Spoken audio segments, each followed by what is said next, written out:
नमस्कार दोस्तों, आज फिर से हम जुड़ चुके हैं अपने हिंदी साहित्य यूट्यूब चैनल में। और जो हमारा आज का बिंदु है वह है सगुण भक्ति धारा की जो कृष्ण भक्ति शाखा है उसका अध्ययन करने वाले हैं। आज नया बिंदु है दोस्तों, तो आप जल्दी से जल्दी जुड़ जाएं और अपने हिंदी साहित्य का पूरा आनंद लें। दोस्तों, हमने पीछे आदिकाल और भक्ति काल की जो सगुण भक्ति धारा की राम भक्ति शाखा है और निर्गुण भक्ति धारा की जो ज्ञान मार्गी और प्रेम मार्गी शाखा है वह संपूर्ण कर ली है दोस्तों। और आज का जो हमारा बिंदु है वह है कृष्ण भक्ति शाखा है दोस्तों, और इसका अध्ययन हम अध्याय 20 में करने वाले हैं दोस्तों। तो जल्दी से जुड़ जाएं और अपने हिंदी साहित्य का पूरा आनंद लें दोस्तों। आप सभी से अनुरोध है कि आप हमारे चैनल को सब्सक्राइब करें। चलिए दोस्तों, अपने बिंदु को शुरू करते हैं। और हमारा बिंदु सगुण भक्ति धारा की कृष्ण भक्ति शाखा। तो पहला बिंदु है, कृष्ण का सर्वप्रथम उल्लेख ऋग्वेद के 8वें मंडल में 85 यानी 85 सूक्ति के रचयिता के रूप में मिलता है। और संस्कृत साहित्य में सर्वप्रथम कृष्ण के अलौकिक कर्मों का वर्णन है, यानी जो कृष्ण के अलौकिक कर्म है उनका वर्णन प्रथम शताब्दी के कवि अश्व घोष के बुद्ध चरित्र में मिलता है दोस्तों। और दूसरा बिंदु है, राधा का सर्वप्रथम वर्णन प्राकृत रचना गाथा सतसैया गाथा सप्तशती में प्रथम शताब्दी की रचना में मिलता है। और कृष्ण भक्त कवियों का आधार ग्रंथ भागवत महापुराण है दोस्तों, यह भी आपको याद रखना है। चलिए दोस्तों, इसका एक बार और अध्ययन करते हैं। तो प्रथम बिंदु है, कृष्ण का सर्वप्रथम उल्लेख ऋग्वेद के 8वें मंडल में 85 सूक्ति के रचयिता के रूप में मिलता है। और संस्कृत साहित्य में सर्वप्रथम कृष्ण के अलौकिक कर्मों का वर्णन प्रथम शताब्दी के कवि अश्व घोष के बुद्ध चरित्र में मिलता है दोस्तों। और दूसरा बिंदु है, राधा का सर्वप्रथम वर्णन प्राकृत रचना गाथा सतसई या गाथा सप्तशती में प्रथम शताब्दी की रचना में मिलता है। और कृष्ण भक्त कवियों का आधार ग्रंथ भागवत महापुराण है दोस्तों, यह भी आपको याद रखना है। देखिए, जो कृष्ण हैं उनका सर्वप्रथम उल्लेख ऋग्वेद के 8वें मंडल और 85 सूक्तियों के रचयिता के रूप में मिलता है। संस्कृत साहित्य में सर्वप्रथम कृष्ण के अलौकिक कर्मों का वर्णन प्रथम शताब्दी के जो कवि हैं अश्व घोष उनकी बुद्ध चरित्र रचना में मिलता है। और राधा का सर्वप्रथम वर्णन प्राकृत रचना गाथा सतसैया गाथा सप्तशती में प्रथम शताब्दी की रचना में मिलता है। और कृष्ण भक्त कवियों का आधार ग्रंथ भागवत महापुराण है दोस्तों। और तीसरा बिंदु है, कृष्ण काव्य परंपरा के प्रमुख संप्रदाय एवं आचार्य प्रवर्तक, इनका वर्णन हम करने वाले हैं। और बिंदु हमारे सामने है। प्रथम बिंदु है, कृष्ण काव्य परंपरा के प्रमुख संप्रदाय एवं आचार्य प्रवर्तक। तो कृष्ण काव्य परंपरा में 5 संप्रदाय हैं। यह याद रखना है दोस्तों आपको क्या कि कृष्ण काव्य परंपरा में यानी कृष्ण भक्ति शाखा में जो संप्रदाय हैं वह 5 संप्रदाय हैं जो निम्नलिखित हैं। कौन कौन से हैं दोस्तों? पहला है सनकादि संप्रदाय, पहला सनकादि संप्रदाय, दूसरा वल्लभ संप्रदाय, तीसरा सखी संप्रदाय, और नंबर 4 है गौड़ीय संप्रदाय, और 5 है राधा वल्लभ संप्रदाय। ये 5 संप्रदाय दोस्तों कृष्ण काव्य परंपरा में हैं। और इनका हम वर्णन या उल्लेख एक एक संप्रदाय का करेंगे। और ये आप देख रहे हो सनकादि संप्रदाय निम्बाकाचार्य। तो पहले हम इसका अध्ययन कर लेते हैं।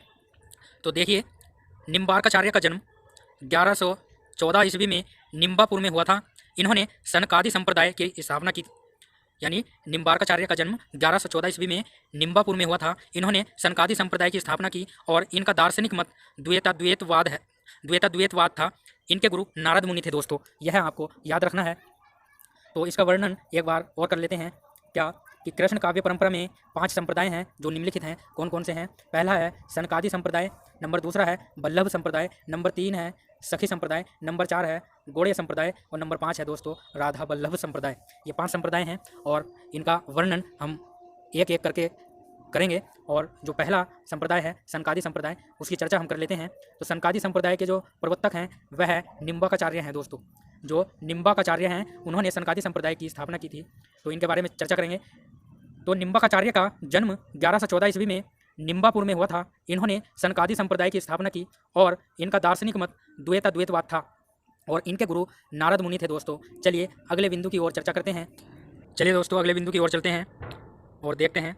चलिए, बिंदु आ गया है दोस्तों सामने। तो पहला बिंदु है, विष्णु के स्थान पर कृष्ण के सगुण रूप का सर्वप्रथम प्रतिपादन निम्बाकाचार्य ने किया था। इनका मूल नाम नियमानंद था। निम्बार्क का अर्थ है नीम पर सूर्य के दर्शन कराने वाला, यानी जो निम्बार्क है उसका अर्थ दोस्तों नीम पर सूर्य के दर्शन कराने वाला, यह निम्बार्क का अर्थ इन्होंने बताया है।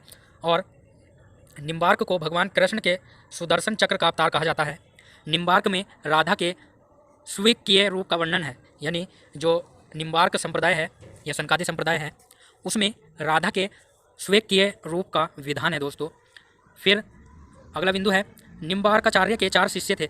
निम्बार्काचार्य के 4 शिष्य थे, कौन कौन से? पहले थे श्री निवासाचार्य, नंबर 2 औदुम्बाचार्य, नंबर 3 गौरमुखाचार्य और नंबर 4 श्री लक्ष्मण भट्ट। ये 4 निम्बार्काचार्य के शिष्य थे। ठीक है। तीसरा बिंदु है श्री निवासाचार्य ने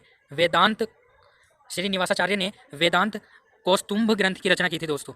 यह भी याद रखना है। चलिए इसका अध्ययन भी हम एक बार और कर लेते हैं। तो बिंदु है, पहला बिंदु है विष्णु के स्थान पर कृष्ण के सगुण रूप का सर्वप्रथम प्रतिपादन, यानी विष्णु भगवान जो हैं उनके स्थान पर कृष्ण के सगुण रूप का सर्वप्रथम प्रतिपादन जो है वो निम्बार्काचार्य ने किया था दोस्तों। और इनका मूल नाम नियमानंद था। जो निम्बार्काचार्य हैं उनका मूल नाम नियमानंद था और निम्बार्क का अर्थ है नीम पर सूर्य के दर्शन कराने वाला। निम्बार्क को भगवान कृष्ण के सुदर्शन चक्र का अवतार कहा जाता है। यह एग्जाम में पूछा गया है कि कृष्ण भक्ति शाखा में कृष्ण के सुदर्शन चक्र का अवतार किस कवि को कहा जाता है? तो निम्बार्क को भगवान कृष्ण के सुदर्शन चक्र का अवतार कहा जाता है और निम्बार्क में राधा के स्वेकीय रूप का विधान है दोस्तों। चलिए अगला बिंदु है निम्बार्काचार्य के 4 शिष्य थे, कौन कौन से? पहले हैं श्री निवासाचार्य, दूसरे औदुम्बाचार्य, तीसरे गौरमुखाचार्य और नंबर 4 है श्री लक्ष्मण भट्ट। ये 4 जो निम्बार्काचार्य के शिष्य थे। चलिए अगले बिंदु की ओर चर्चा करेंगे। तो अगला बिंदु हमारे सामने है, सॉरी दोस्तों एक बिंदु छूट गया था, तो हम कक्षा को अध्याय को पीछे ले चलते हैं। हाँ ये देखिए लास्ट बिंदु है श्री निवासाचार्य ने वेदांत कौस्तुभ ग्रंथ की रचना की थी। यह आपको याद रखना है। अब चलेंगे हम अगले बिंदु की ओर। तो अगला बिंदु है निम्बार्काचार्य ने 5 ग्रंथों की रचना की थी। निम्बार्काचार्य ने 5 ग्रंथों की रचना की थी, कौन कौन सी? वेदांत परिजात सौरभ पहली रचना है, वेदांत परिजात सौरभ। नंबर 2 है 10 श्लोकी और नंबर 3 है कृष्ण स्तवराज, श्री कृष्ण स्तवराज। नंबर 4 है मंत्र रहस्य षोडशी और 5 है प्रपन्न कल्प पल्लवी। ये 5 रचनाएं निम्बार्काचार्य की हैं दोस्तों। दूसरा बिंदु है निम्बार्काचार्य की सबसे बड़ी गद्दी राजस्थान के सलेमाबाद स्थान पर परशुराम देव ने स्थापित की थी। क्या दूसरा बिंदु है निम्बार्काचार्य की सबसे बड़ी गद्दी राजस्थान के सलेमाबाद स्थान पर परशुराम देव ने स्थापित की थी दोस्तों। यह भी याद रखना है। फिर तीसरा बिंदु है संपादित या निम्बार्क संप्रदाय के प्रमुख कवि। संपादित या निम्बार्क संप्रदाय के प्रमुख कवि।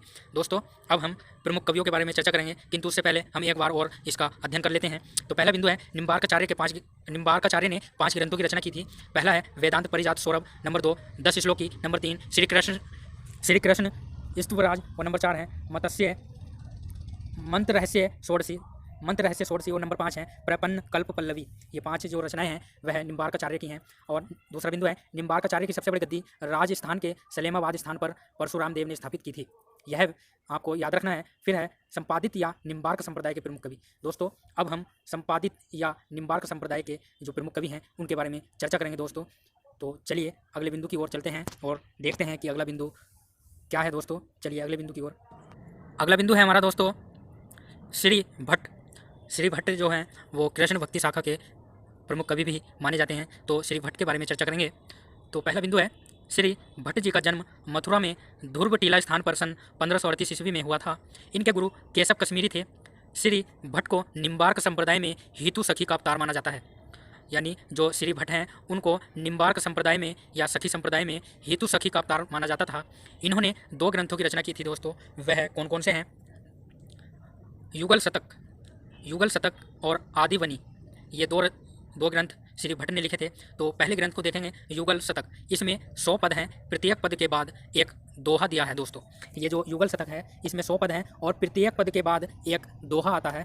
ठीक है। और दूसरी रचना है आदिबनी। दोस्तों ये आदिबनी जो रचना है इस रचना का इतिहास में कोई परिचय हमको देखने को नहीं मिलता दोस्तों, इसलिए इसको बस आप ये याद रखें, इनका नाम याद रखें कि श्री भट्ट की 2 रचनाएँ हैं या 2 ग्रंथ हैं। युगल शतक जिसमें 1000 पद हैं और प्रत्येक पद के बाद एक दोहा है, और दूसरी जो ग्रंथ या रचना है आदिबनी। ठीक है। और श्री भट्ट के शिष्य हरिव्यास देव थे।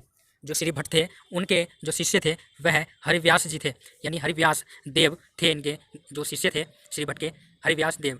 तो यह भी आपको याद रखना है। चलिए इसका एक बार और अध्ययन कर लेते हैं दोस्तों। पहला बिंदु है श्री भट्ट जी का जन्म मथुरा में ध्रुव टीला स्थान पर हुआ था और इनका जन्म 1538 ईस्वी में हुआ था। इनके गुरु केशव कश्मीरी थे और श्री भट्ट को निम्बार्क संप्रदाय में हेतु सखी का अवतार माना जाता था। इन्होंने 2 ग्रंथों की रचना की थी। श्री भट्ट के शिष्य हरिव्यास देव थे और हरिव्यास देव ने 2 ग्रंथों की रचना की।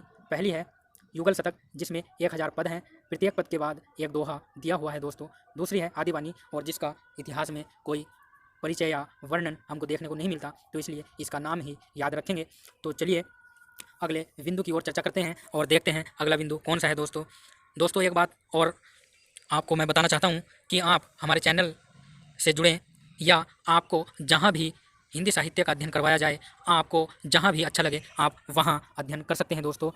किंतु पुस्तक का सहारा भी आपको लेना पड़ेगा दोस्तों, क्योंकि पुस्तक के बिना आप उस जो भी आपका विषय है उस पर आप पूर्ण अपनी पकड़ बना नहीं सकते बिना पुस्तक के दोस्तों। इसलिए मेरा अनुरोध है कि आप पुस्तक का भी सहारा लें। चलिए दोस्तों अगले बिंदु की ओर चलते हैं और देखते हैं अगला बिंदु कौन सा है। तो अगला बिंदु हमारे सामने है दोस्तों हरिव्यास, जिसकी चर्चा हमने पीछे भी की थी कि हरिव्यास जो थे वो श्री भट्ट के शिष्य थे। चलिए हरिव्यास जी के बारे में चर्चा करते हैं। हरिव्यास देव के गुरु श्री भट्ट थे, जो कि मैंने आपको पहले बताया है। हरिव्यास देव के गुरु श्री भट्ट थे। इन्होंने ब्रज भाषा में महावाणी नामक ग्रंथ की रचना की थी। हरिव्यास देव के शिष्य परशुराम देव थे और हरिव्यास जी के जो शिष्य थे वह परशुराम थे दोस्तों, यह याद रखना है। और अब परशुराम के बारे में चर्चा करेंगे। तो परशुराम देव के गुरु हरिव्यास देव थे। इन्होंने ही निम्बार्क संप्रदाय की सबसे बड़ी गद्दी राजस्थान के सलेमाबाद में स्थापित की थी। तो यह हम चर्चा कर चुके हैं कि परशुराम देव ने निम्बार्क की सबसे बड़ी गद्दी राजस्थान के सलेमाबाद में स्थापित की थी और इन्होंने परशुराम सागर नामक एक बड़े ग्रंथ की रचना की थी। इसकी भाषा राजस्थानी प्रधान साधुक कड़ी है दोस्तों। तो इसका एक बार और अच्छे से अध्ययन करेंगे। हरिव्यास देव के गुरु श्री भट्ट थे। इन्होंने ब्रज भाषा में महावाणी नामक ग्रंथ की रचना की थी। यह आपको याद रखना है दोस्तों, क्या कि महावाणी नामक ग्रंथ की रचना हरिव्यास जी ने की थी और ब्रज भाषा में की थी। हरिव्यास देव के शिष्य परशुराम थे। तो परशुराम जी के बारे में चर्चा करेंगे। तो परशुराम देव के गुरु हरिव्यास देव थे। इन्होंने ही निम्बार्क संप्रदाय की सबसे बड़ी गद्दी राजस्थान के सलेमाबाद में स्थापित की थी। यह इनको बड़ा ही दोस्तों शुभ अवसर मिला कि इन्होंने निम्बार्क संप्रदाय की सबसे बड़ी गद्दी राजस्थान के सलेमाबाद में स्थापित की और इन्होंने परशुराम सागर नामक एक बड़े ग्रंथ की रचना की थी, जिसकी भाषा राजस्थानी प्रधान साधु कड़ी है दोस्तों। यह आपको याद रखना है, क्या कि परशुराम देव ने किस ग्रंथ की रचना की थी और कौन सी भाषा में की थी। तो परशुराम देव ने परशुराम सागर नामक एक ग्रंथ की रचना की थी और उसकी जो भाषा थी वह राजस्थानी प्रधान साधु कड़ी में लिखी हुई थी दोस्तों। और परशुराम देव ने निम्बार्क संप्रदाय की सबसे बड़ी गद्दी भी राजस्थान के सलेमाबाद में स्थापित की थी दोस्तों। यह भी आपको याद रखना है। तो इसी के साथ मैं अपने अध्याय को विराम देता हूं और आपसे अनुरोध करता हूं दोस्तों कि आप हमारी वीडियो को लाइक करें और चैनल को सब्सक्राइब करें दोस्तों, ताकि आने वाला वीडियो आप तक पहुंच सके दोस्तों। और इसी के साथ हमारी वीडियो को शेयर करें, सब्सक्राइब करें हमारे चैनल को। और हमारी वीडियो देखने के लिए धन्यवाद दोस्तों।